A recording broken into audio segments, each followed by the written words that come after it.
lots going on since I've been back in the studio on the podcast, man. We got a lot to talk about, man. How you doing tonight? I'm good. That's good. That's good. And like I tell people, I've been hype about this interview and this show for tonight for a long time because lots of people don't understand.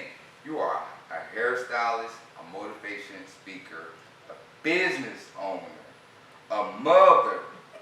You get what I'm saying? You're a jack of all trades. And what we about to deliver tonight is gonna be epic. I don't even know if they ready though. They gotta be ready. Yeah. They gotta be ready. I'm ready to deliver. I'm ready to deliver too. I'm ready to talk mess tonight, man. I'm ready to have fun. I'm ready to take it there, man. I hope people enjoy this show that we got going on tonight. But for the people that might not be familiar with who you are, what you got going on, give them a quick rundown about yourself and what you have going on. I'm Kelia, a mother of two, first and foremost. Immediately after, I am a business owner, an entrepreneur. And I've really been this way like all my life. I was a teen mom. It was hard. I had a lot going on. But it's like you cannot allow what happened in your past to dictate your future. So it's like, you know, a lot of people judge me and counted me out. But I mean, obviously that was wrong. Hey, it was real wrong. You know what I'm saying? The hustle, the grind that you have about yourself, and I seen myself, it's like, y'all totally wrong. So, you said all these things. You said you're a mother, you're a business owner, you had a child as a teen and everything. So, let's go ahead and hop into it. How was your life coming up? It was hard. It was rough. It was a struggle. It was everything but good. It was everything but good. I had a lot going on. You know, my mom was a single parent of 5. It was hard for her. She did the best she could, though. We never went hungry. We never went without. Put it like this, we had everything we needed. Right. We may didn't get what we wanted, but we had everything we needed. And it's like... You had all the essential needs. Yeah, we had all the essential needs. She did the best she could. And it's like coming up, I was probably my mama's worst child. To be honest, if it wasn't my brother Nard, it was me. Oh! Sad to say, but yeah, it's like I got a whooping every day. I got a whooping every single day of my life. Doing what? Just being bad, like fighting, being rebellious, skipping school. Like, it was just a lot that I was doing. It's like I was wilding as a teenager. Like, my mama had to go to truancy court. She would drop me off at school, and I would skip. Right. Okay. So, you know, it was like, but coming up, though, it was hard. My mom did, like I said, my mom did the best she could. But it was hard raising 5 kids on her own. Right. But that is one of the strongest women I've ever met. And I ain't just saying that because that's my mama. Because she is the neighborhood mother. Everybody done came over to eat. Everybody done spent the night. And it's like I kind of turned into the young version of her. Because now it used to be me. Immediately right after her. Okay. So it was like, it was hard coming up, man. We struggled. Like, I'm going to say this. The first time we had central heat and air is when we moved into projects. Wow. I didn't know that. Yeah. The first time we had central heat and air is when we moved into projects. And we lived there for 2 years. And whenever my mom moved out the projects, I really thought my mama hated me. Because why you taking me out the hood? I love it over here. It's no place better. But you know what's so crazy, though? Hey, I used to come over there, though. Yeah, you know what I'm saying? You had to come over there. And I'm like, and I'm talking about I was pregnant and all. And my mama moved us out the projects. And my first little girl dad helped her move us. Because he was like, my daughter ain't finna be over here. But it's like they just really hurt my feelings because I wanted to stay right there in the projects. At that mindset that I had, I wanted to stay right there in the projects. I had fun. It was the best. Martin Holmes used to call it the bricks. The bricks. The best time ever. Everybody had to come to the bricks. Everybody wanted to come to the bricks. I love the bricks. I really thought my mama hated me and my auntie. You know you got an auntie on you know you got an auntie in the family that's like everybody's scared of. Yeah. So on my mama's side is my auntie Freddie, but on my dad's side is my auntie Francis. Both of their names start with an F. That's kind of crazy, ain't it? But it's like my auntie Freddie was like, "Shut up, girl. You think your mama want to raise you in that baby need projects?" And I'm just like, you know how you just be scared to talk back to a certain person, but like, yo, but my life coming up, it was like, it wasn't all good but it wasn't all bad. Bad. Yeah, at the same time. But you know what? Y'all lived on that main road in the bricks. 101 Clayton Street, apartment 36. Right, you remember it. Never forget it. I'll never forget it. It was the best times of my life. But my mama, she didn't play about certain stuff. Like we couldn't come out the door at night. So I used to have to sneak out the door and go down the road. But I wasn't even doing nothing wrong. I was just with everybody else. Right. And she'll come out the door and be like, Kelia, get up here.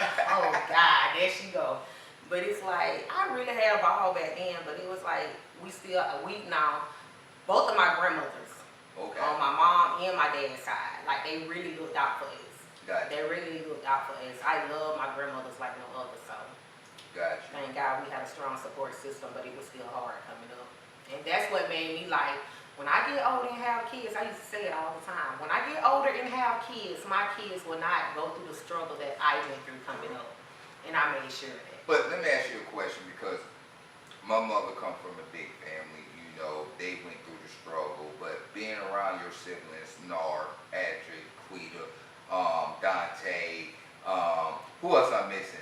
Turtle. Turtle, yeah, Turtle. And we got Daniel, R.I.P. Daniel. Yeah. But It's definitely. But when we think about it, the bond that y'all have, the love that y'all have for each other, that's what makes it fun. You know what I'm saying? So how was that love between you and your brothers and your sister this coming up?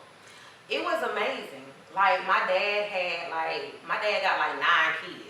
Gotcha. And it's like we all love each other like we came from the same mom. Gotcha. And me and my sister are the only 2 girls. Gotcha. All the rest of them is boys. But it's like I love my family. I love all my brothers, and like I'm happy I came from a big family. And I'm happy my daddy produced a lot of kids. That's and I love my daddy. I love my daddy. That's my baby. Man, in fact, man, I love your whole family. I love mom dudes. I love cousins. And every time I see my cousins, it's like, hey, cuz, what you got going? It's nothing but love. It's the love. And it's like I come from love. Like I don't even understand how I ended up being bad and being caught up in the streets and all of that kind of stuff, because it's all love. But it's like the same love I had from my family is the same exact love that I had in them projects. Right. Like all of them, like, you know, all the way down to Kale, Sir, Boobies. It was so many. We can just keep going over and over and over. And it's like, you know, back then them boys showed me so much love. And it's like I was well protected. Like it was like I was the girl that was cool with all the fellas and didn't have to sleep with none of them. Right. Like it's like I was their little sister. Right. But you know, it's like, of course, you know, back then you hear rumors like, why she always hanging with all them boys? Like these boys protected me. Right. I felt so safe with these men. You know, so. But see, lots of people don't understand coming up in the bricks like that, Martin Homes and stuff like that. That unity that y'all had with everybody raising up, coming up together, it was different. Like everybody wanted to come to the bricks. Matter of fact, they had what? Didn't they have the cop show? They had a rap song with the cop show. Yeah, I think it was, what's it called? The Bricks Getting Live? Yeah. I think it was like the Bricks Getting Live, like one of those songs. Like I love that song. Oh yeah. Like I used to rap that song word from word, and it's still a hit to this day. To this day, man. And they don't remember they used to have them little barbecues, little parties back there in that backfield and stuff. I used to work at the housing authority. I used to work out there. I remember that. I think I remember that. Man, look, I used to love it. Yes, I love it over there. But it's like I come from love, and I'm happy that I come from love. I met some great friends coming up, real great friends. Like we still friends to this day. That's good. That's good. So okay, so we talked about the bricks. We talked about your life coming up. Let's talk about your brand, your business. Edits do matter. Can you just describe what it took for you to start this brand? Or what made you want to start this brand? You get what I'm saying? What made you want to choose this name? What made you want to do hair and all of that? Well, actually, I started doing hair when I was 13. You know, like I said, my mama was a single parent of 5 kids, and I had to help my mama pay bills starting at the age of 13. Gotcha. Or whatever. So, but it was just a passion, because when I was little, I always wanted a Barbie doll. I didn't care what I got for Christmas. Like, you know, your mama got to get your underwear and clothes and all that. I wasn't studying none of that. As long as I had me a Barbie doll. Gotcha. And I always knew that I was gonna do hair. It was a passion for me. Gotcha. So, but what made me start Edges Do Matter is me and my ex-fiance Jeremy, Lord bless the dead or whatever. But we was going on a trip, and I had them put some curly hair in, kind of like this, but not so long. And he was like, "You need to go on and go do your hair." And I'm like, "My hair is done," because I had already been praying for God. You know, when you're an entrepreneur, your mind never shakes off. Gotcha. You always thinking and you never sleep. So it's like, I'm up there thinking of a name like, "Lord, what can I name my business? What can I name my business?" And one day, we was getting ready to go out of town, and he was like, "You need to go do your hair." And I'm like, "My hair is already done." And he was like, "No, it's not. It look a mess. You're not coming with me with your hair like that." So the next morning I woke up, you know me, I just ignored him. The next morning I woke up and did my edges, and he was like, "Edges do matter, don't it?" I said, "That's it. That's it. That's it. Edges do matter." And I've been rocking with it ever since. But it's like, I always used the hashtag like 5 and 6 years ago. But like 4 years ago, my cousin Sierra Hope, she came to my house. I was still doing hair at my house, and she do not remember this. But I had told her, because I'm working on a book as well, and I'm on chapter 10. Okay. So she was like, "Keela, let me read a chapter out your book." So I let her read a chapter out my book, and she was like, "Oh my God." So then she looked at me and was like, "Here go your book, honey, but you know you're supposed to be more than what you is. Like, you acting like you don't know who you is. You're supposed to be more than what you is. What you got going on, this is not enough for me." You know, so I was like, okay. I needed it. I ain't saying nothing, but I was like, thank you, and it stuck with me. So a short time period after that, it's like Deanna, somebody that I met in the bricks as well as school. Okay. She's far away now, but long story short, because you know I talk all day. No. Long story. This is what it's about. It's about you. This is about Keela. This is about family. Long story short, I had inboxed Deanna or whatever, and I was like, "Hey boo, I like what you got going on, blah this, that, and the third." And she immediately helped me. She was like, "Well, this is the vendors, this is what you do, I'm doing it for you, so do a favor for somebody else." And when I first started messaging my vendors, they would block me because I didn't know what to say. Right. So I was like, "Oh my God, Deanna, they don't block me." So Deanna was like, "Girl, this is what you do, this is what you say, this is how you act." So this is how you move. Like, this is how you move. Like, you can't go in there being that ghetto Keela. And that's what I did, because they was thinking I was a scammer. So she was like, "No, you have to ask, what is your MOQ? How much is your turnaround?" And, you know, those kind of questions in a professional manner. So I was like, okay, so Deanna helped me with that. So, but the first time I made my order from Edges Do Matter, I ended up with garbage. Okay. It was garbage. And I worked on it for 3 whole months, only to get it in the mail and it be garbage. And keep in mind, I birthed Edges Do Matter when I was homeless, living in the hotel. Gotcha. And while I'm in my bed, I'm texting Deanna like, "Girl, what's going on? They done blocked me." And she literally walking me through the whole process. And at first I was staying with my sister. Then I ended up moving to a hotel because I was just used to my own space. So we was in a hotel for 4 months. But it's like, soon as Deanna gave me the 411, Right. I got my stuff together, went back in it, came out with my bunnies. Gotcha. Then my second batch of bunnies, they was everything. They was everything or whatever. But my first batch, it was horrible.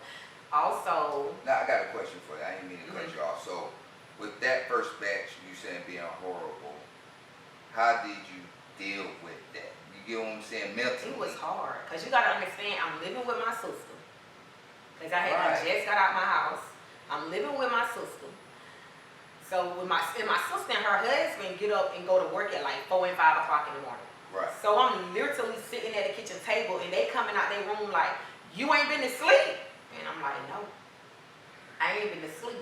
Like, I used to literally get off work from doing hair and go home and write down my goals, pray over them, talk to God about it, do what I need to do. But it wasn't time for me to sleep. Like, I could not sleep, my mind constantly racing. It's the grinding. It's the grinding me. Right. Basically the grinding me. So I did not go to sleep until I got it right. Because my first batch of bunnies, they was not double layered. Now they're double layered. My edge bands wasn't double layered. Now they're double layered. So it's like, everything is literally a process, and you really do have to listen. You have to listen. And like, it's a lot of people in the industry and a lot of people in this entrepreneurship world that I always be like, well, I did this by myself. I feel sorry for you because you don't even understand how much you're missing out by doing things on your own. Because with the God I serve, He gonna send them right people to come to you, to be in your corner, to show you the way. Right. You know, He can't come down here Himself and be like, hey, this is what you need to do. So He's gonna send others to help you out. Right. And you know, it's so crazy about that because I used to be like, okay, I got my landscaping business. I'm gonna go out there and cut it. I got it. Then I had to realize, I can't be doing this by myself. I got to have a team. You get what I'm saying? The podcast. I'm like, yo, let's do the podcast. I can set it up. I can do this. And I kept one. I said, I need a team. My partner told me, he said, don't go searching for your team. Your team will come to you. It's going to come to you. And they came. But I also had to put myself in a position, even though I got a team, I got to learn how to run the audio. I got to know how to edit. I got to know how to do this. Just in case. It's a lot. And people don't even understand that. A lot of people just see the glory of it. They don't even see the blood, sweat, and tears. They don't see I was birthing this when I was homeless. They didn't see I was birthing this when I'm grieving the death of my ex-fiance. They didn't see I was birthing this while, you know, because one thing about it, the house I was living in, I didn't get evicted. It's like you just got to be careful what you ask God for, because I'm asking God. Me and Jeremy was in that house for 8.5 years. Right. So I'm asking God, like, God, now you said, because I'm a faithful servant. Because God, you said, if I ask, you shall receive. I shall receive. You said when 2 or 3 come together and agree, you said that you're going to make it work. You're going to make it happen. So why do I got my pastor praying, and why do I got my first lady praying, my aunties, my mama, all of these people praying for me, and I'm trying to get up out this house, and you ain't made it happen yet? This is how I'm talking to God. I'm frustrated at this point. I'm angry with it. Because you know I want to get out this house. I'm depressed in this house. It got pictures of Kelia and Jeremy. We got family portraits everywhere. He done left. He was here for 8 years, and it's like, it was a lot. I couldn't sleep in that house. I got depressed in that house. My skin was black as ever in that house. I started going bald, and it was a no. I was like, Lord, now, you said that you were going to move me out this house. This is what you told me. You told me to go get these boxes.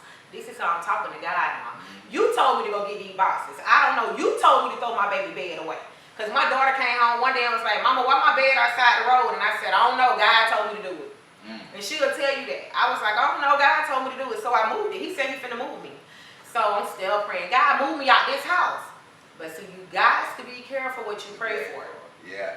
And you got to be very specific in that house. Because not one time, very specific in your prayers. Because not one time did you hear me say, God, move me out this house now and move me to another one.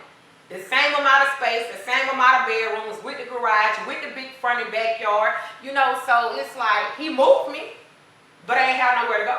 Because I didn't ask for nowhere to go. I just asked for Him to move me. Now, do you think that was to build your endurance, your strength, your faith? It had to be. You know what I'm saying? Right after I prayed that prayer, 2 weeks later, I get a letter in the mail from Tom West. Gotcha. Like, hey, you got to vacate these premises in 30 days. You got to vacate these premises in 30 days. The lady that owned this house, she's an elderly lady. She's getting ready to transition. You know, her kids stayed out of town. And now Landorty got the house because Tom West ended up selling it. Well, the lady ended up selling it. Landorty ended up getting the house. So I had to move. But, you know, in my head, I'm like, well, I'm just going to move with my sister. I'll move with my sister and her husband because I know they don't mind. But I ain't going to be there no more than 2 weeks because I'm going to find me somewhere to stay. That's just that. I'm going to find me somewhere to stay. No, sir. Them 2 weeks turned into 2 months. And them 2 months turned into 4. And them 4 turned into about 6. So it's like the first month and a half, I was staying with my sister. But I was like, man, I got to get my own spot. So then after that, me and my kids moved into a hotel for 4 months. And the room was maybe like $130 a night for 4 whole months. But I just had to have my own space. Yeah, and I understand that. I had to have my own space because I moved out of my mom's house when I was 19 years old. So I was just used to having my own space. And I had to deal with so many people talking negative, real negative on my name. Like, you homeless, you ain't got nowhere to stay, you sleeping on your sister's couch. And I had to ignore it. I wanted to respond, but it's like I responded in silence. And that alone is a powerful response. Got you. So it's like, I was like, okay, I ain't even, I was too focused on edges do matter. Because at that time, edges wasn't mattering. Got you. That business was not off the ground yet. Got you. So I would probably get back to y'all later, but right now I'm focused on edges do matter. And it was hard, it was a lot of people talking, it was hard. Oh, you homeless, but I'm still having to birth edges do matter because I'm having to realize my kids are important. I can't have my kids in this situation for so long. And even my daughter Naya was like, Mama, when I post on Snapchat, people be asking me, are y'all homeless? Do you live in a hotel? Do you blah this? Do you blah that? So I ended up filling out an application at Beverly Crossing, and they ended up telling me I couldn't move there because I made too much. Gotcha. But they hadn't already walked me through my apartment, showed me my apartment. I was going to be living in I'm talking about, they showed me everything. I had to order all my stuff off Wayfair, order so much. And then when they gave me the key, they was like, sorry, you made too much. So I had to get the key back. That's and my kids were so excited that we was going to get out of a hotel. So then I was like, you know what? I ain't even going to trip because that means God got something better for us. Kept your faith. Kept my faith. So 2 weeks later, I was like, Lord, I thank you. So about anywhere from 2 weeks to a month later, I can't really remember because this was years ago. I filled out an application with D-Ring Properties, and she was like, we'll get back with you in 72 hours. And the next day, she called me and said, the house yours. Man, shout out to D-Ring Properties too. Look, I had a townhouse with them. Really? Yeah, I love D-Ring. Off the Hayden Court over there by Flowers. Yeah. Man, I love D-Ring. Yeah, I love D-Ring. I really do. I love D-Ring. They called me back and was like, because I had a house with D-Ring when I was like 23 years old. You're okay. I had a house with them then because I had to move out of right here. I had to move up out of Summertree because I ended up having Jermaine. Over there. Yeah, I ended up having Jermaine, and I was just in a 2-bedroom, so we had to end up moving into a house. So I was 23 years old when I got my first house. Got you. So when they ran my credit, all of that, they was like, you approved the next day, but I did not tell my kids until I had the lights on, until I had the key. I did not tell my kids. So one day when I picked them up from the summer program, I took them and I opened the door and was like, yeah, it's ours. Wow. And they was so excited, so happy. And it's like, not only did God bless me with a house, but he blessed me with everything brand new. From the living room suite, the bedroom sets, like the towels, all the way down to the forks and spoons. He blessed me with it brand new. But you said that. You get what I'm saying? The way you maneuver and the way you said you went to order your new furniture and stuff. I was already ordering. I kept the faith. Because God ain't going to fail me. No, he's not. He's not going to fail me. So before I even had my spot, I was ordering. Had so much coming to my sister's house. Then I already had a storage, so I had some stuff I would put it in the storage. So when I moved, I hired a DJ. Shout out to Daniel Cook. He's the best. I always hire him to move me. He get it done. Him and Rudy, they get it done. I pay them. They go place everything where it need to be. So it's like, I'm blessed. Got you. And before my daughter's here, Thank you. it's beautiful. You're welcome. And here she go. My mom said, "Who do your hair?" Keela. Keela. And she's so sweet. Got her head full of hair. Man, shout out to her mother, man. Yeah, and Janet, dad, the man. best. I love her. Yeah, shout out to Janet. Janet. That's who made Carrie my J. business cards, y'all. Carrie J. Carrie J. I Shout out love to Carrie her. J. Hair care. So, I love what I see. How do you feel seeing the youth, the grown ladies, the grown women, the young ladies? I can keep going on, but how do you feel seeing them wear your headbands, your products? Let's talk. I'm gonna hold that question. But let's talk about how you feel about seeing people wear your products. It makes me feel so good. Okay. That's like I said, the first batch was garbage till I ain't show nobody, I threw it away.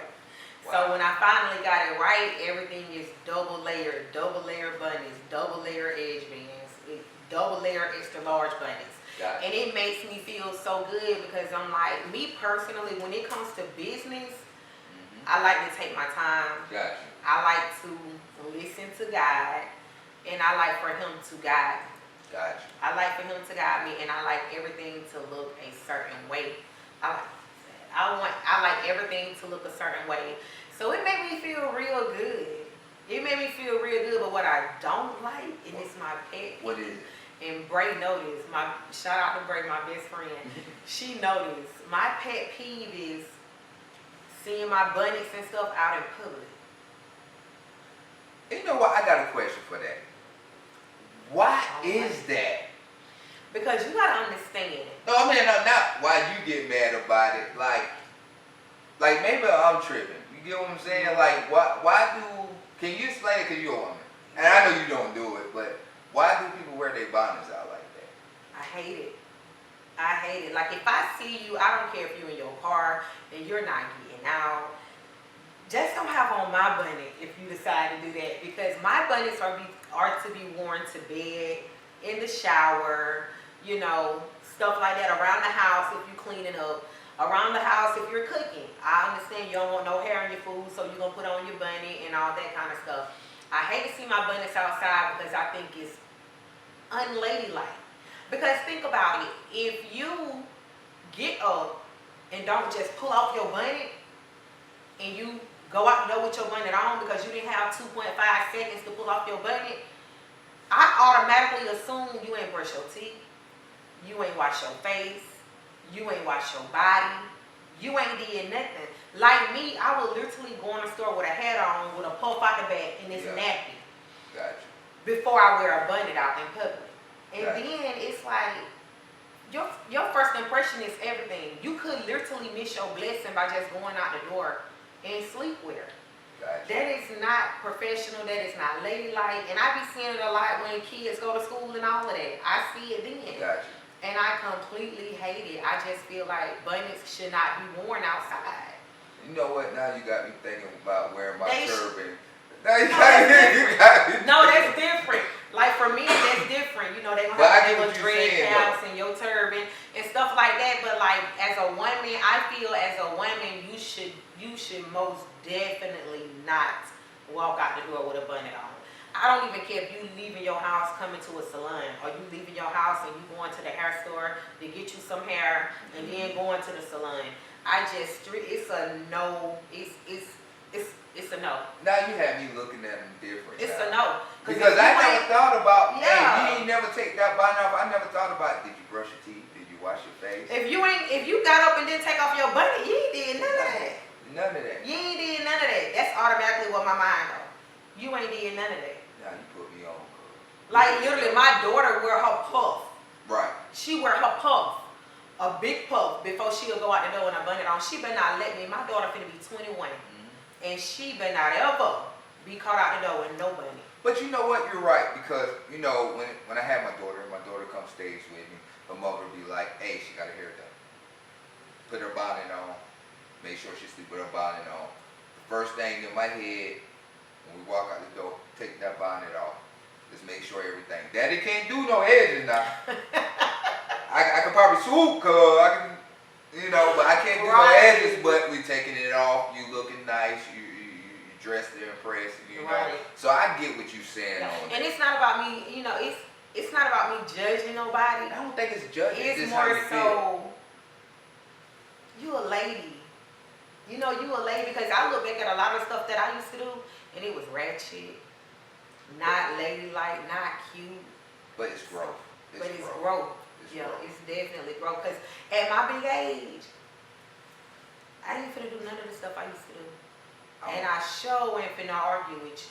No, I don't. I sure ain't even finna argue with you. I ain't even finna fight with you. I walk 3.5 miles at Westgate Trail, Monday through Friday if it ain't raining. So I promise you, I can go if I wanted to. I just choose not to. I ain't finna argue with nobody at my big age. I'm trying to get rich. I'm not trying to get distracted. That's I ain't trying to get distracted. I ain't got no beef with nobody. These kids crazy these days. Hey, I don't say nothing to nobody, kids. Hey, you like me? I walk in the store. I be like, you got it. Yo, but you might say something to somebody's child these days, and they might turn around and shoot you. Ain't no way. I ain't saying nothing. These kids different. They different. They different. But I do feel good about people wearing my bunnies, people buying my bunnies. I really do feel good about that. I really feel good about my hair growth oil, though. That's what I was going to get into. One seller. Like, God did his big one. Thank you, God. He did his big one with that hair growth oil, because, you know, a lot of people go buy hair growth oil out the store and be like, girl, I've been buying this for years and it don't work. Or I got alopecia, do you think this will work on my hair? Or my hair ain't never grew in the back, or my hair thinning in the middle. Like, my hair growth oil, it gets it together. Like, you see my edges? Yeah, I see it. Like, my edges real full. Yeah. Like, this ain't no lace front. This is edges. Gotcha. So it's like, and even when I style my hair, it's like my hair grows so fast from the hair growth oil, I have to literally cut my edges to get them to swoop the way I want them to swoop. So let me ask you a question. You said it grows so fast and stuff. So how long? Cause I got one side of my braids. I feel like it's shorter than the Is other that the one. side you sleep on? Yeah, it is. That's why. It is. It is, and it aggravates me. That's why I'm wearing this cap, because I feel like I got one braid longer than the other. Yeah. I'm gonna have to get some of But that. you have to use my hair growth oil every day. Okay. You have to use it every day. You have to be very consistent with it. And a lot of men come to me and buy for their beards.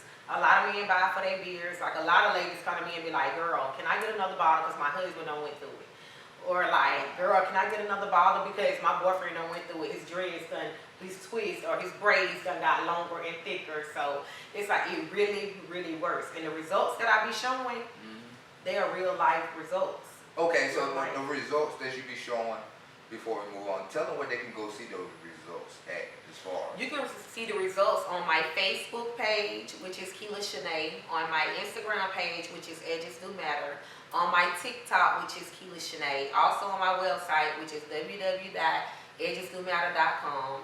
And you can also email me at info@edgesdomatter.com if you would like personal pictures, or you can inbox me through Facebook. I don't discriminate. However you want to reach out to me, I will get back to you. Okay. So I got one more question before we move on to the next topic, right?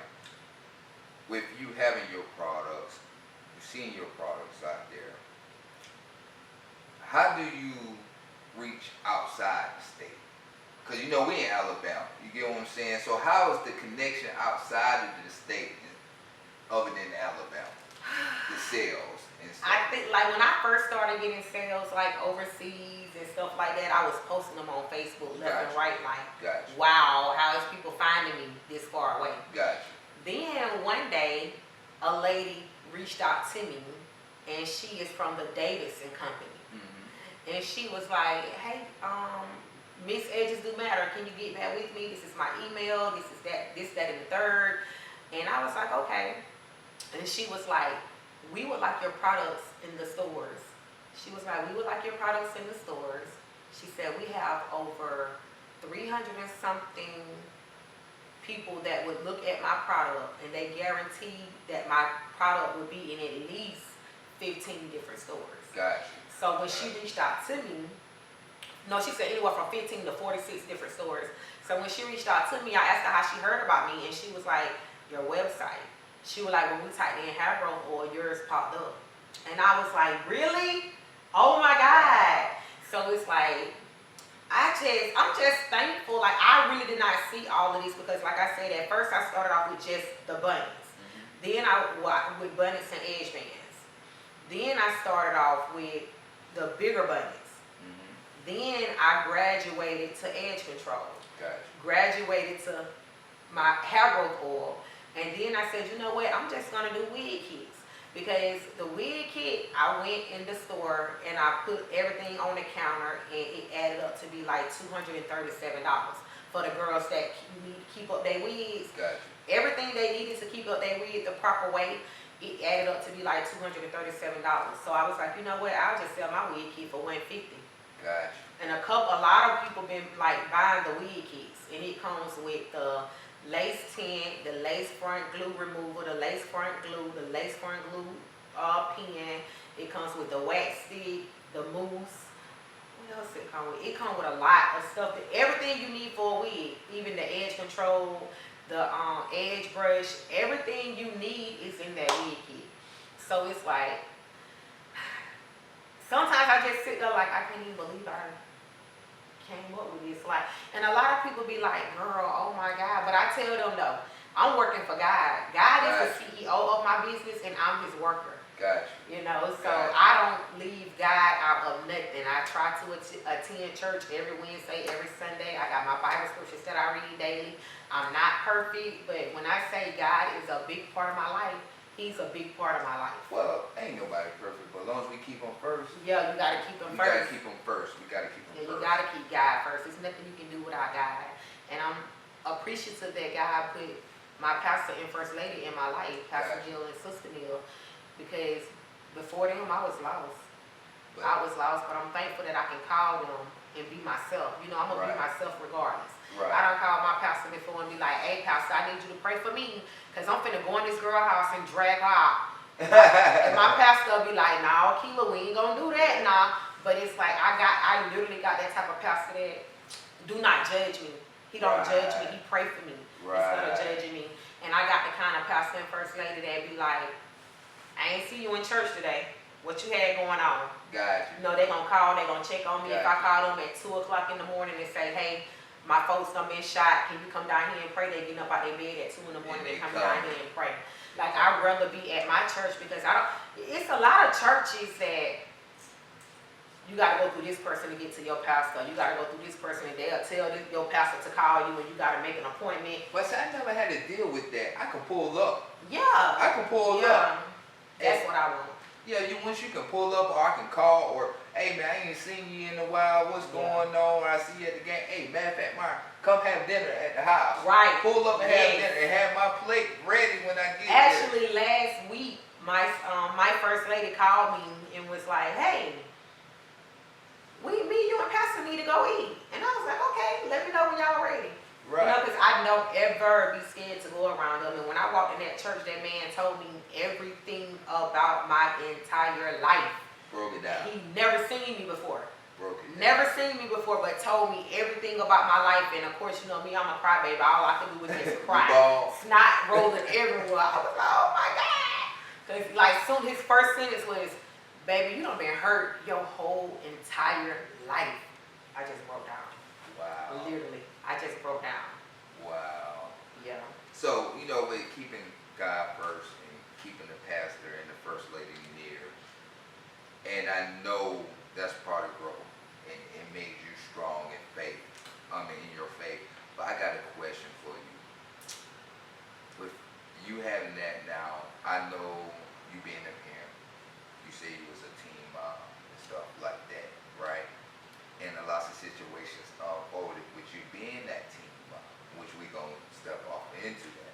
So let me ask you, how was it being a teen mother, and what was the challenges that you faced being a teen mother? It was hard. It was hard being a teen mom. I know when I first got pregnant, I was scared. Everybody was like, you had that baby quick. No, I didn't. It's like, I started wearing big clothes. Gotcha. I started wearing big clothes. I was scared. I made an appointment to get an abortion. But it's like, how you gonna make an appointment to get an abortion when you ain't got no money? Gotcha. So I ended up having the baby, and I was, let me back up. My first trip to the doctor, I was 5.5 months pregnant. And they told me I was having a girl and told me I was due in October. So, but before then, my sister caught me throwing up behind the projects, behind our building. Okay. And me and her got in an argument one day. And she was like, Mama, Keela pregnant. And So my Quita mom, snitched. she snitched. Quita, stop snitching. She told everything. She told everything. So Quita said, Mama, we got in an argument, and I forgot what it was about, but Quita said, Mama, Keela pregnant. So my mama said, Keela, you pregnant? I said, oh no. Whole time I knew I was pregnant. I'm throwing up every morning. I'm brushing my teeth. I'm throwing up. It was horrible. So, but I was like in love with my baby father. Like, you could not tell me that me and Emmanuel wasn't going to get married. You couldn't tell me this wasn't going to be my husband forever. You know, it's puppy love. Yeah. You know, but what I thought was real love, it's real love, but like it was like puppy love. Got it. So I end up having the baby. 3 months later, her father got locked up for 20 years. So he missed every birthday, every holiday, every school graduation. He missed everything for 19 years. Gotcha. So last year he ended up paroling out last year, but he did 19 whole years, and it was so hard because it's like I had to go to school. So every day I'm getting up going to school. I think I got pregnant like in the 10th grade, had my baby like in the 11th grade. But he ended up getting incarcerated, I think like 2003, 2004, March the 7th of 2004. He ended up getting incarcerated. I remember us walking in the courthouse. I'll never forget it. But he ended up getting locked up that day for 20 years. And it's like, I couldn't believe it. Gotcha. I was in disbelief because I knew he wasn't getting out. But I'm like, maybe I'm dreaming. So I would call 712-0762, the county jail. You remember by heart. I know it by heart. Gotcha. So I'm like, hey, do Emmanuel Perkins have a bun? No, ma'am, he's locked up for capital murder. I said, well, what does that mean? It means he locked up for murder. Click, and they hung up in my face. I'll never forget it. I cried like a baby. It was a lie. It's like my daughter had to grow up in prison.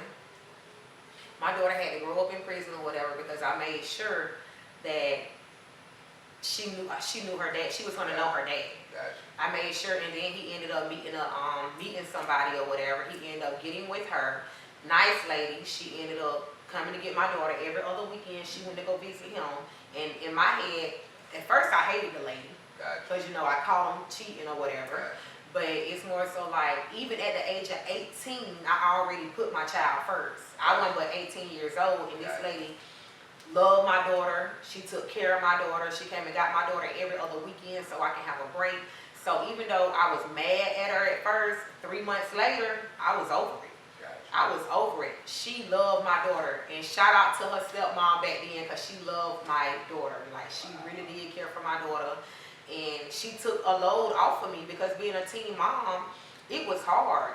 So to anybody out there that feel like y'all want to have a baby at a young age, you try to keep a man or feel like you need attention or just feel like, oh, everybody else is having a baby, I promise you the only time it is fun is when they post it on Facebook. Yeah. As soon as they get off Facebook, it's right back to reality. Like, please wait. It is hard. It's nothing fun about it. It's gonna be long nights, crying nights, miserable nights. Like, it was real hard for me. It was real hard for me. And thank God I had my mom and my sister there. My brother Nart used to babysit. The only people who used to babysit my baby was her stepmom, both of her grandmothers, my brother Nart, and my sister and Indley Walker. And if they wasn't none of them, and my auntie Deisha would keep her sometimes. But if it wasn't them, I did not trust nobody with my baby. I didn't. So if one of them wasn't keeping her, I just stayed home. And that's why I tell, I got an older story. That's why I tell my daughter, man, you got your whole life ahead of you. Just wait. Just wait. Because, co-parent ain't easy. You get what I'm saying? Sometimes it can be hard, but sometimes you can make it easy. It just depends on the individual. Now mine was easy. Like I said, the first 3 months I was upset and mad and angry because I'm like, I just had your baby. Like, how could you leave me like that? And I already had abandonment issues because at that time my daddy wasn't in my life, and that's all I wanted was my daddy. Like, I looked just like my daddy. All I wanted was my daddy. And that might be why I acted out a lot. Gotcha. But it's like, being a teen mom is not what's up. It was hard. I'm not judging nobody for being a teen mom, but don't let that be your reality. Right. Still do what needs to be done for your child. Ain't nobody gonna love that child like you. And always protect that child. Listen to your child. Let them be able to open up to you. Let them be themselves. But it's like, it was real hard being a teen parent. I literally had to get out of school, do hair, make sure my baby was fed, make sure she had her bottle before bed, make sure she bathed, got out her clothes the next day, did her hair every morning, dropped her off at daycare, went to school, came back home and did it all over again, and answering collect calls from her daddy. Gotcha. Like, it was a lot. It was hard. Like, it was nothing easy about it, wasn't nothing cute about it. And people used to be like, Keela, why every time I see you, you got your baby? I'm a parent. It's my baby. Yeah, I'm a parent. What I'm supposed to do? Like, me and my baby was at the football games, the basketball games, the fair. If you seen me, you seen my daughter. My mama did not play that. That's why it took me so long to have another one. Okay. She didn't play. So let's get. Thank you, Mama. Shout out to Cuz. Let's hop into that because you have another child. You have a son. We know you have a daughter. You have a son. Now, my question to you, I know it's going to be hard to speak on what we're about to move into, and maybe it might not be, but to me, I feel like it will be. How did you feel when you had your son? How did you feel when the father of your son passed away? I really feel like God was preparing me for that situation. Okay. Because I had been trying to leave him for like 2 or 3 years, but I wasn't strong. I had been trying to leave him since 2016. Gotcha. But I didn't leave him until 2018. Because in 2016, he had a baby on him. Okay. And I ended up accepting the baby, and I'm in love with her to this day, my journey. So, but I feel like the Lord was prepping me for the situation, because one day I went to work and I came home and he was just in there so comfortable. And with everything that I knew he was out here doing, he was just too comfortable for me. So he was sitting there smoking a cigarette, watching the 70-inch screen TV that I had done bought, made him a man cave, all that. So one day he was just rubbing his feet together, and I looked at him. I said, "You gotta go when the wedding is off." And he was like, "Wait, girl, whatever." So I posted it on Facebook that the wedding was off. I did it in a real professional way, like, sorry at this time, due to unforeseen circumstances, the wedding is off. I will keep y'all informed about everything else. Okay. So he came in, he went off on me, and I ended up just was like, "You know what, you gotta go." And I ain't never been the type of woman to bust windows, flatten tires, like bleach clothes, cut them up. I've never did that to nobody that I've dealt with, because me personally, I feel like nobody, any man that I've ever dealt with, I don't think they're a bad person. Gotcha. I just feel like they make bad decisions, like me. Gotcha. But I don't think they're bad people. I don't think I done dealt with one bad man. Gotcha. Not one. Gotcha. So it's like I kicked him out in November. So I remember B-Mac calling me like, "You gonna let Jeremy have Thanksgiving? You gonna let Hate have Thanksgiving with y'all?" No. So he was like, "All right." So at first it was Jeremy being Jeremy. You know how a man done lost something good, they don't want to deal with it. Like, this ain't happening. So the first 2 months, I was getting a lot of threats from Jeremy. So I told my mom, my sister, I think my friend Mel, I told them, Kiki, I was like, "Y'all, if this man kill me, do not let him get away with it. Gotcha. Do not let him get away with it." So then, like the last 2 months of his life, he called me and he was like, "Can I just have my friend?" He was like, "I realized I messed up. Can I just have you as a friend, keeper?" Gotcha. And I was like, because a lot of women say that they love a man. Yeah. But you don't know if you love that man until the love is tested. Gotcha. So, you don't know if you have a godly heart until you put in a situation to have a godly heart. So when I kicked him out or whatever, the last 2 months of his life, me and him became best friends. Best friends. I was paying his buns with him to keep him out of jail. I would let him hold my car. He'll be like, "I want to see the kids and I want to take them somewhere. Don't worry about it. All y'all can go on my car. Come get it." Yeah. And I would let him hold my car overnight sometimes. I didn't call him to see who he was with or none of that, because it wasn't my business. I already don't put you out. We co-parents. See, that's what I'm saying. We built different. Everybody don't get that. Everybody don't get that. Yeah, so I would go to court with him. He was like, "Baby mom, it's time for me to go to court. You gonna rock with me? You gonna call me?" I go to court with him and everything. And then the night he passed away, he called me and was like, "Hey, I got Nike and Jermaine some iPhones, but I ain't got but one on right now.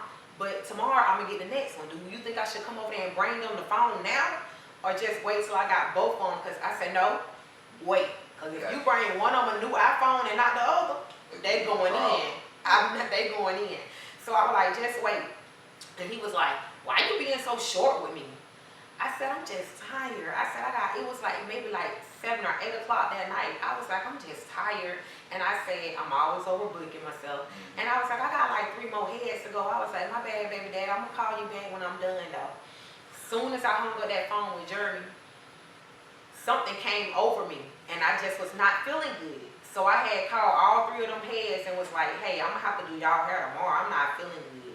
So I ended up getting in the shower, and it was Gabby, Jermaine, and Naya at my house. Gotcha. And I was like, y'all, I don't know what's wrong with me. I don't know, but I'm finna get in the shower. I said, and when I get out the shower, I'm going to bed. Gotcha. I said, don't bother me. A feeling just came over me. I can't explain what it is, but I'm going to bed. So I get in the shower, and now I know that this voice was Jeremy's voice. Gotcha. A voice came over me, and it sounded like Jeremy, but I ain't paying no attention. And the voice said, while I'm in the shower, the voice came over me and said, you ain't gonna be able to do no hair tomorrow either. Wow. Clear as day. So I got out the shower. I hear my phone ringing. It's going off. Taisha Martin, God bless her there. Taisha Martin called me, and she's in the phone like, get to the hospital and get to the hospital now. So in my head, I'm like, oh God, which one of my brothers? Because she was like the neighborhood. She was like the neighborhood mama, the neighborhood Madil. Like everybody went to Isha for something. So when she called me, I was like, okay. So I get to the hospital and I see B Ram standing up with blood, and I'm instantly like, wait, this is Jeremy. And I didn't answer the phone for nobody. People kept calling and kept calling. The only person I answered the phone for was Melanie. I answered the phone for Mel, and she was like, Keela, you all right? Right, and that's how I knew that it was Jeremy. Gotcha. At first, she was like, Keela, you all right? Then when I get to the hospital and see B Ram, I see blood all over his shirt, and I'm like, what's going on? What happened? What happened? What happened? And I was so in shock. So then when I ended up going in somebody was like, y'all, this is his fiance. Y'all need to tell her what's going on. So the doctor ended up talking to me in the little private room or whatever. They was like, we working on him. We're going to see what we can do. Gotcha. And they came back and was like, sorry, we did all we can do. Wow. And I was just like, at the time, I was like, okay. It didn't hit me. It didn't hit me. But Miss Juicy, she was taking it hard, and I was like, I'm going to help you with the funeral, Miss Juicy. You ain't going to have to worry about nothing. And I wanted to walk right out the hospital, but I couldn't. The investigators had to talk to me. They was like, hey, is you Keela Dawson? We need to talk to you. We heard that you're his wife. I said, no, I'm his fiance, his ex-fiance. Yeah. So they was like, well, we need to talk to you or whatever. So I was like, okay. And they was like, why do the name Jeremy Sanders sound familiar? It just sounds so familiar to me for some reason. And I said, well, he got caught with a gun March the 5th of 2018. Yeah. Notice all these dates in March. Yeah. Including my birthday. Gotcha. So I was like, well, he got caught March the 5th, 2018 with a gun. So the investigator was... Move on to the next segment. It's called the Hustle Topics. And this is stuff I just bring up randomly. And I have fun with my guests, right? This is the fun part. Before we move into that, if you have any advice for anybody that's coming up that want to start a business, that's trying to figure out how to start it, give them some advice for them. Don't quit. Don't look at people on social media and try to compare your life to theirs. Comparison is the thief of joy. So it's like, don't quit. Always listen, take advice, whether it's good or bad. Always take advice. Always be ready for constructive criticism. Be able to deal with constructive criticism, because it's going to be a lot of times to where you think you know everything when you don't know nothing. Right. I had a lot of people in my corner helping me, and if it wouldn't have been for them, I don't know where I would be. So it's like I said earlier, God send the right people in your life, but don't look at other people's social medias and feel like, oh, they're doing better than me. They started after me. How do they got this, that, and the third? Some people have people that's literally at the top of the chain that's helping them. And it's like, unfortunately, I didn't have that. You know, I had a few people around me that would help me and give me the ropes, which is the ones that I done already mentioned. And if I forgot to mention anybody, I'm sorry. Charge it to the mind, not my heart. But I was gonna say gang. I was gonna say gang, but go ahead, So, but it's because it's gonna get hard. You're gonna want to quit. You're gonna want to give up. You're gonna want to just not do it because it gets hard. But always be that 1% that finish whatever you started, because a lot of people start and don't finish. Always be that 1% that do finish, no matter what, and don't do too many things at one time. Because at one time I was all over the place. Like, I got a motivational speaker license, I got a natural cosmetology license, I got a business license. I got a Don't Count Me Out license. I got my body sculpting license. I was all over the place at one time. But it's like everything that I was doing was helping people. So it's like, even with me doing hair was helping people. Me being a motivational speaker was helping people. Me having a boys' home was helping people. Me doing everything that I was doing was based around helping people, because that's just what I like to do. But don't ever give up. Do not ever give up. Always know that you gotta put God first. Put God first in everything that you do, and everything else will fall in place. But also always work on one thing at a time. Get that one thing down pat and then move to the next. Because anytime you try to do everything like I did, just all over the place, you're gonna lose money. You're gonna lose time and money. Got you. And my advice is to you, for the people, don't, like you said, don't worry about the social media. Please don't. Social media is fake. Don't worry it's about fake. it. Don't worry about that. Don't ever compare your life to somebody else's on social media, because you don't know what them people done went through to get what they got. Right. And I'm gonna give you a word of advice, and this comes from my Uncle Morgan Dawson, man. He always told me, my father, he says, it doesn't matter how many times Myron failed, he always get back up and go harder than what he did before. So shout out to my uncle for that and everything. So now let's have fun. Let's get real and uncut, right? So yeah, we about to take it there. Yo, I was with Chris today, CG. CG said, man, I know y'all about to cut up. Y'all family and y'all silly. I know y'all about to cut up. So shout out to CG too. So let's hop into it. I got one question for you. How many times you been proposed to? I want to know. How many times you been proposed to, man? I done been proposed to 4 times. 4 times? 4. Wow. Do you want to call their names? Or you want to run from that? Jeremy Sanders was 3 times. 3 times? 3 times. 3 different times. I thought the 3rd time was supposed to be the good luck charm. Nah, not with that one. Not with that one. Because I'm real big on, like, when I step into a marriage, I'm real big on respect. I'm real big on just the way you treat me, your morals of respect. Yeah. I'm real big on everything, the loyalty, the love. I'm real big on everything when it comes to marriage.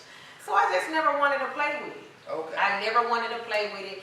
Jeremy would, like the first time Jeremy proposed to me, he proposed to me February the 14th. Gotcha. On Valentine's Day. He proposed to me then. 2 weeks later, I found out he done been having an affair for 2 years. Wow. That was just one of the affairs. I mean, I never had it to myself. Gotcha. Now that I look back at it with Jeremy, I was a side chick.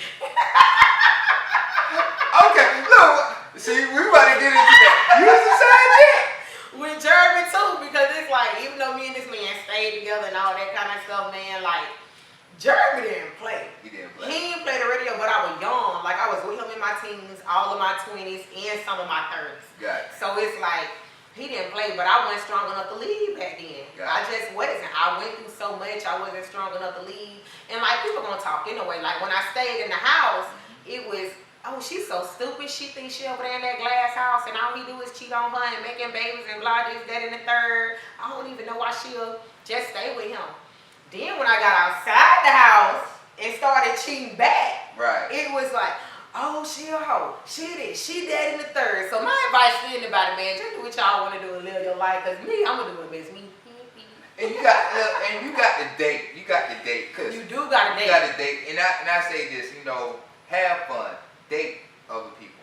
Look, I think I've been a side nigga. You know what I'm saying? I'm okay with that. But listen, though, it's like a lot. But see, let me tell you why I know I became a side chick. Like, Jeremy, he proposed 3 times. And then Eddie proposed on Christmas last year. Gotcha. So it was like, I'm like, golly, God, why you keep sending these men that? But again, everybody I done dated, I don't feel like they're a bad person. Eddie is a good person. He's funny, like, and you really can't take him serious. Man. Every time I turn around, he just so funny, and he a good friend to have too. Like, I don't think I done ever met no bad person. Good. I don't think I done ever never met no bad person at all. I really don't. Like, I genuinely love the way all of them don't love me, care for me. Just because they done cheated or something like that don't make them no bad person. I've been cheated on in every relationship. And I still don't think they bad people. Man, I was dealing with this one chick, man. And it seemed like it was my first love, right? It's like she cheated, then I cheated, then she cheated. No, then that I ain't gonna work. Then she cheated. But it was like, we always came back together. And we always kept cheating on each other, man. And it was crazy, yo. It was crazy, but you know what? Shout out to her. You know what? I ain't gonna call her name because she's married right now. So I ain't gonna do all that. Oh, we. Man, I've been cheated on, man. Look, I didn't have my... I've been cheated on in every single relationship. I've been cheated on. That's why let me tell you why I became a side chick. Look, let's talk about side chicks now, since we in it. We want to talk about, I was going to bring it up. Let's talk about side chicks. Side chicks winning. I'm just going to be transparent. They winning. Side chicks winning. Why I ain't going to never be a side chick again, but they winning. But when I was a side chick, I enjoyed it. It was something that I wanted to do. It was something that I enjoyed doing. It's something that I don't feel bad for doing. And if I can go back and change it, I would. You wouldn't? I wouldn't. I mean, I was dating this one chick, and she told me, she said, look, what's going on? Am I the main chick or am I the side chick? Because on the side chick, you going to have to pay up. That's what she told me, man. So, I mean, I can see the benefits of being a side person because I was a side dude one time, man. I was staying at Ushering. I'll never forget, I had an apartment at Ushering. I was working for the housing authority, and this girl was staying across the street, but she was going through a divorce, but I don't think she was really divorced. So she used to sneak over, right? She used to sneak over to the apartment. You know, I didn't care. I was young, so I almost slay you. You get what I'm saying? But her husband used to be outside, yo, where you at? What?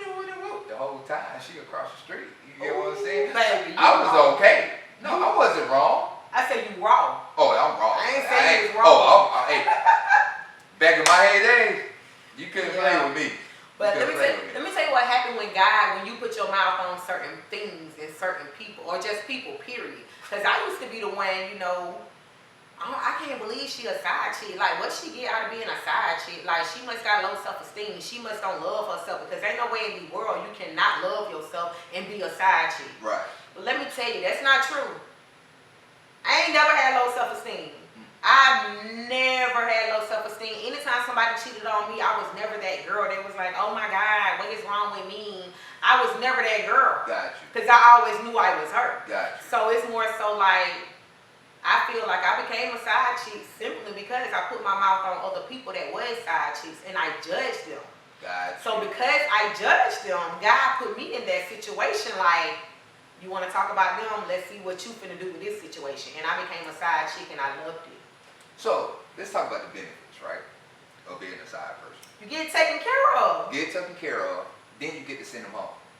Yeah. You don't got to worry about it. No. That's your head. You ain't got to cook. You ain't got to wash their clothes. You ain't got to watch their kids. You ain't got to play stepmama. You ain't got to do none of that. And then most of the time, the girls don't want you around their kids anyway, but baby, so. Right. And you be at peace, too. You be at peace. Yeah, and I'm going to say this. A side chick is going to always know things about that man that his main chick don't know. Right. Because a man will literally open up to that side chick more than he will his woman, simply because over here with his side chick is fun, but when I get home, I got to worry about the kids, the bills. And you telling me you lost 2? I lost 4 fights. Man, come on. Out of the 22, I done lost 4. Man, I brag. One time I got jumped. Well, you ain't lose. You ain't lose. That don't count. Bud. You got jumped. But yeah, like, literally, like, yeah, I've been beat up before. I just have been the type of person that win, lose, and draw. Yeah. I done got beat up before. I done 22 fights. I done lost about a good 4, maybe 5. Right. But it was always more so like, people came to my house, or I had fought one girl out the clique. Now I got to fight the whole clique. Yeah. So it's like, it was just bad. It was just all bad. You know what? I done lost a couple. I'd say about 2. Now I'm thinking about 3. Yeah. But I was never scared. I was never scared. I didn't care how big you was, taller than me, and see, me back then, I was short, I was petite, and I just feel like everybody would try me. And then I'm more so like, you're not gonna mess with my cousins because they not even on that type time. So why is you messing with my cousin when you know they ain't on that type time? So it was more so like, yeah, Gotcha. it's gonna be me and you.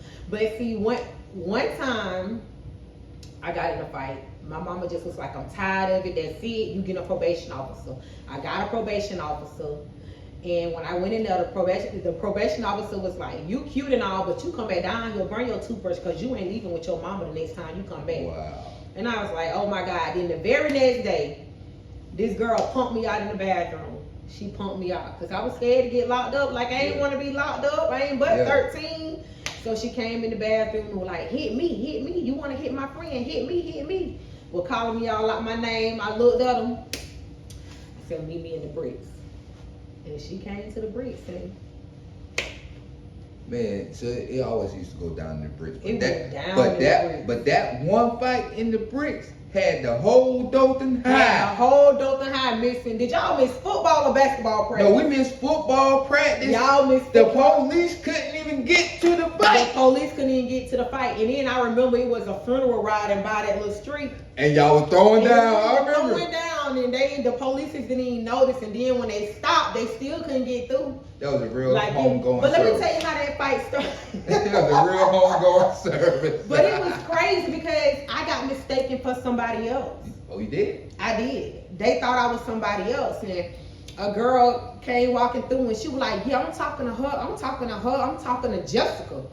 So I'm thinking they're talking to me, but then when she said the Jessica name, I'm like, oh, okay, she ain't talking to me then. Because I was getting ready to wed. She ain't talking to me. So she came back by. She was like, yo, you Jessica. I ain't Jessica. So again, it still didn't dawn on me because I'm like, she ain't talking to me. And then she walked by and like brushed my shoulder. Mm-hmm. And I had to still remember what my probation officer had done said. So I said, meet me in the bricks. Man. Because you done already brushed my shoulder. I don't want to get locked up. I love my freedom too much. Yeah. See me in the bricks though. And the fact that she had the nerve to come to the bricks. You came to the bricks. Like I was finna lose a fight in the bricks. Yeah. And the fights that I lost never happened in the bricks. Yeah. You ain't finna beat me in the bricks. So it's like, I was like, okay. Did somebody mama get whooped out there too? Yeah. Somebody mama. Somebody mama got whooped out there because somebody mama tried to jump out and jump in.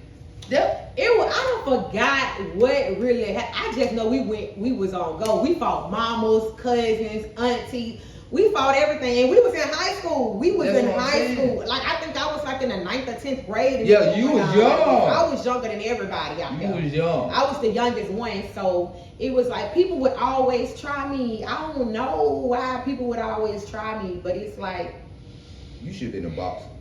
That's what I should have been. You should have been a boxer. But I was so angry coming up, and my attitude was just stupid. My attitude was so stupid because it was always for me.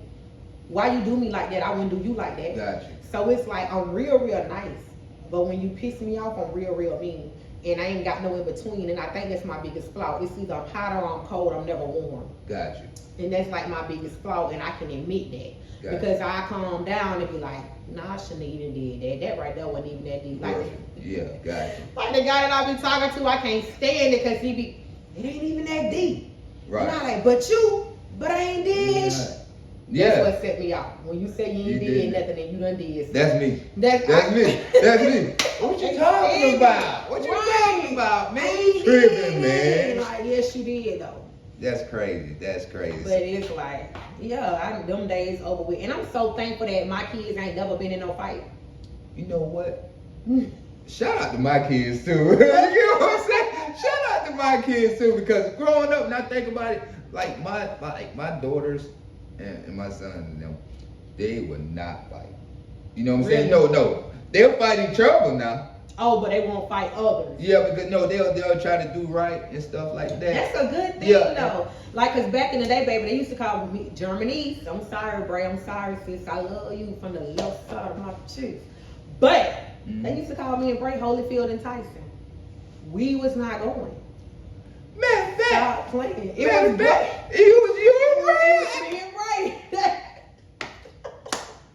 But listen, Bray ain't like that no more. Like, I ain't gonna lie, man. I can call Bray. I swear to God. You know how people be like, I ain't never lost a friend that I wanted back. I had done lost a couple of friends that I wanted back. Yeah. And I had to take accountability for that because I'm more of those people like, I don't care, oh well, so it is what it is. Yeah. And but like when I tell you I had to go back and get my friends back, like Bray, I love her with all my heart, and to this day, if I call her, she gonna answer the phone, and me and her gonna be on the phone for an hour or two, and I get advice from her, and she let it be known she raw and uncut, just like Pelt raw and uncut, Nene raw and uncut, my sister raw and uncut, like I got a Marcus, he raw and uncut. It's a lot of people that I got that's raw and uncut that's in my life, and I really do appreciate them. Mel, she raw and uncut. Like Brittany, like they don't play. Like it's like I got this little group of friends that like Kilmer, my baby, Kilmer Wilson. Yeah, that's my baby. I love her with everything in me, and it's like hey, they get down too. Yeah, they get down. Hey, they get down. Hey, boy, the Wilsons get down. Yeah, they get down, get down. So, hey, you can't fight one. You can't fight one. I'm just thankful for the love. It's like even with all the hate that's around me, all the hate. Because I don't even, you know, with my guy friends or whatever, like my guys that I done had now and like back in the day, they just be like, come on, most hated female in Dothan. And I be like, you so stupid. But it's like, it's real. Like I'm one of the most hated females in Dothan. And I think it got a lot to do with me coming up and me just not caring and fighting. And a lot of people don't want to let it go. But I ain't beefing with nobody. I'm a big 38. Yeah. I ain't beefing with nobody. I don't beef with nobody. I ain't got no beef with nobody, y'all. I ain't trying to do no more fighting. I ain't trying to do no more arguing. I'm simply trying to be successful. That is it. I love each and every one of y'all. I ain't got no beef with nobody. And see, me, I'm more of those people that if you ain't do nothing to me, I ain't got nothing against you. Right. Like Trump. He ain't never did nothing to me. I ain't got nothing against Trump. R. Kelly. He ain't never did nothing to me. I ain't got nothing against R. Kelly. You know, I ain't got nothing against P. Diddy. These folks ain't did nothing to me. They ain't put my name in their mouth. They ain't spreading no lie about me. They ain't did nothing like that. So I don't really have no problem with people. Like I may like go back and be like, I cannot believe she did that. Cause why is you? I don't know. But it's like it's still some stuff that I got to work on too. But it's like I got real life partners around me, my best friends, Horace, Katie. Like, I got real people around me that's not yes men. Yeah. And like, they really gonna tell me what's up. Like, you don't need to be doing that. Yeah. Like, I even got folks that be like, girl, you a grown woman. Like, stop letting that get to you. Like, I really had to grow up. Like, it took me a while to get where I'm at.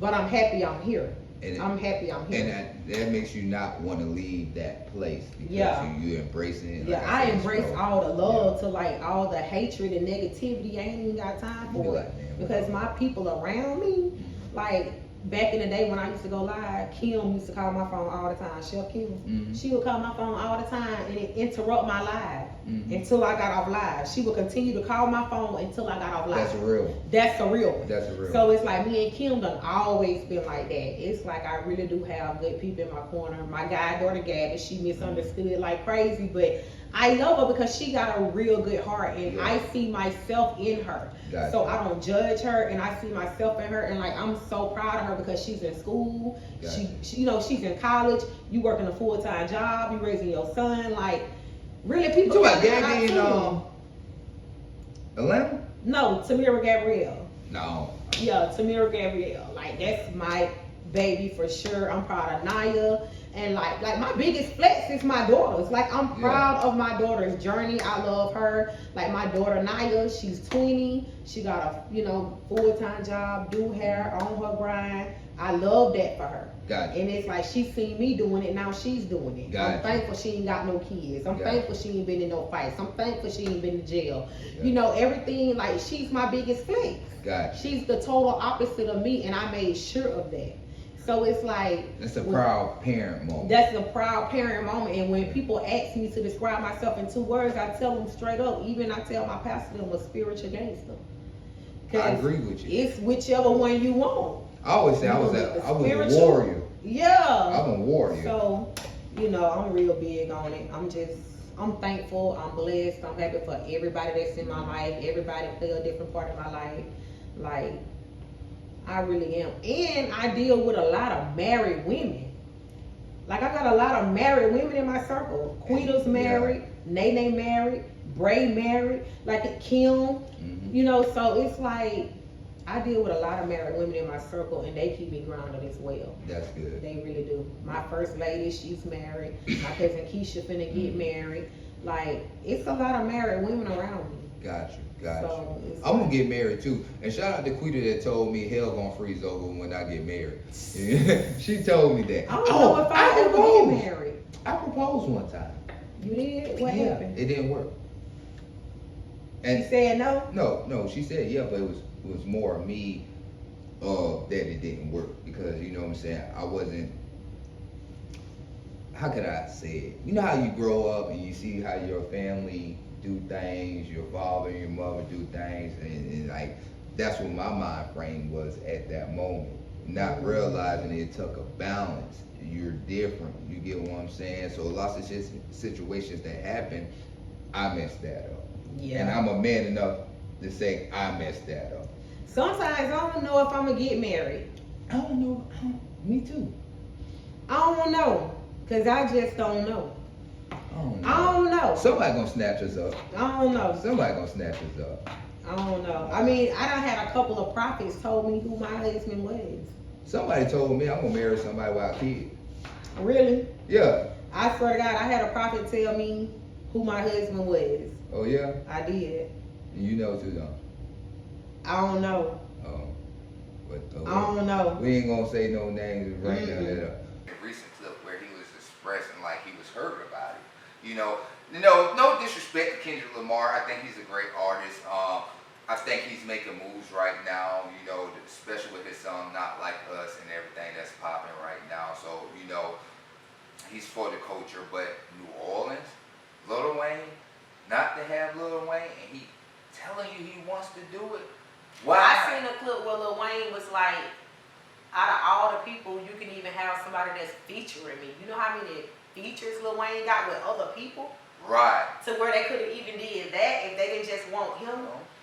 So it's like, I just feel like that's a slap in his face. I feel like that's wrong. And I seen a clip where he said, like, yeah, I can do features, but he said, if I'm at the Super Bowl, it's on me. You know what I'm saying? So I think that's crazy, man. I wish he has the opportunity. I don't even think Wayne will even want to come out if somebody brought him out like that, because you're in my city. Lil Wayne was my favorite rapper. Hey, man, the mixtapes.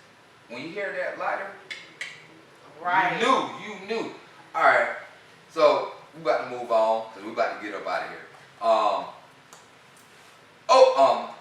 Let me see. Shannon Sharp. Did you hear about that? What about him? Man, so apparently Shannon Sharp had a little female friend over. They were doing the do.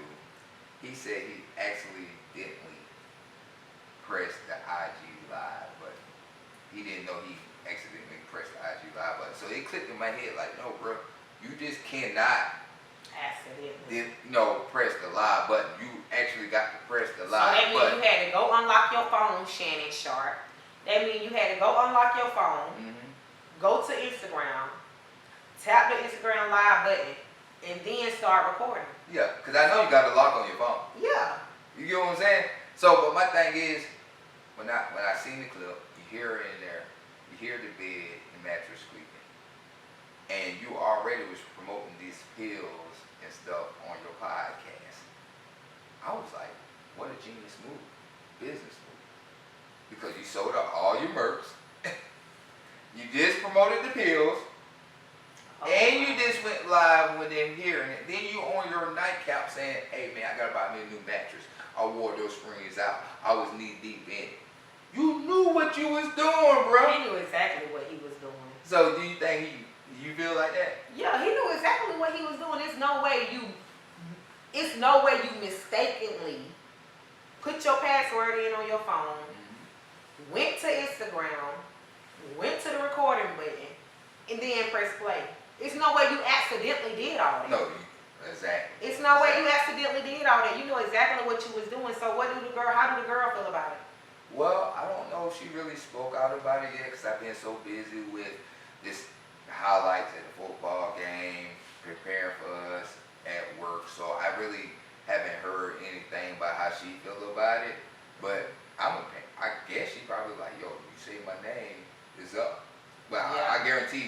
signed the form too, so she can't really just say nothing. So, Yeah. but look, guys, we about to get up out of here. It been fun. It was. It was awesome. Give people your handles before you get up out of here. Or do you want to give them your handles? Tell them where you can find you at. Tell them what now? Tell them where you can find you at. You can find me. Edit that part. Okay. You can find me on Facebook on Kelia Sinead. You can find me on Instagram at Edges Do Matter. You can find me on. I also got a YouTube channel called Kelia Sinead as well. It ain't up and popping like it need to be yet, but it's up and coming. On TikTok, it's Kelia Sinead, and you can also find me at 279 4th Street, Suite 7. Hey, you see where we at? You see where we at? Hey, it is what it is. Hey, you already know where you can find us at. You can find us on Facebook, Instagram, TikTok, YouTube. I think we're about to move to some other platforms, but I'm not really sure yet. I think I want to try Discord. We on